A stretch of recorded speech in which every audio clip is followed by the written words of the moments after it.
ఏం చెప్పాను?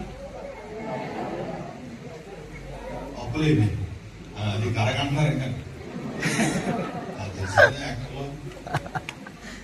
అప్పులైపోయి ఇల్లు అమ్మేసుకొని చచ్చిపోవడానికి రెడీ అయింది.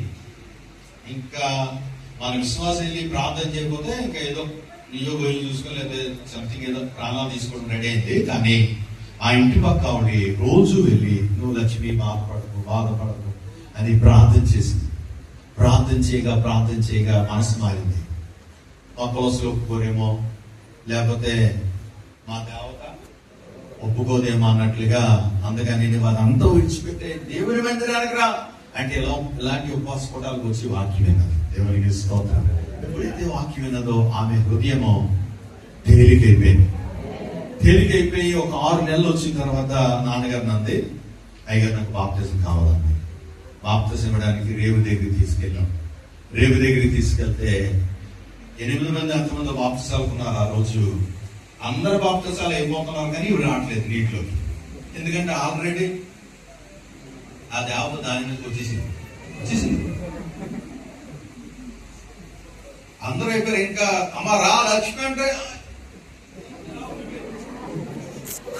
నేను తీసుకుపోతానంటుంది. ఇది నా భక్తురాలు, దీన్ని నేను వదలని అంటుంది. అప్పుడు మళ్ళీ డాడీ లోపల నుంచి బయటకు వచ్చి, నాన్నగారు దానికి అద్దెస్తే దొబ్బను పడిపోయింది. అప్పుడు నీళ్ళు వేసి మొహం కడిగి తీసుకెళ్లి బాప్తిజం ఇచ్చారు. ఇక్కడ బాప్తిజం ఇచ్చారు. ఆమె ఇక్కడికి వచ్చి దేవుని చేత ప్రార్థన చేసుకొని ఇంటికి వెళ్ళి లోపల రాత్రి 10 గంటలకి 5 మేకలు తెచ్చిపోయి రక్తం కక్కి. నిజంగా అది దేవత దగ్గర నుంచి వెళ్ళి ఇంటికి వెళ్ళి నేనే చంపానని పక్కింటి వాళ్ళ మీద వాళ్ళే చెప్పింది. అసమాసి కాదు, 5 మేకలు రక్తం కక్కి చేసిపోయి. అయితే ఏమీ భయపడదు అని ప్రార్థన చేసింది. హల్లెలూయా. కానీ ఇప్పుడు ఆవిడ గేదెల వ్యాపారం అయింది. 4 ఇళ్లకు వానర్ అయింది ఆవిడ. హల్లెలూయా. ఈ శని దరిద్రం ఎప్పుడు పోయిందంటే బాప్తిజం తీసుకున్న తర్వాత. నీకు నీటి మూలంగా బాప్తిజం ఓకే, కానీ ఇప్పుడు ఏ బాప్తిజం కోసం కనిపెట్టాలి చెప్పాలి. ఈ రోజుల్లో ఆత్మను ఒప్పుకోలేని సంఘాలు కోకొలలుగా పుట్టుకొచ్చాయి. ప్రియ సంగమా, నీవు పొందుకోవాల్సింది పరిశుద్ధాత్మ బాప్తిజం.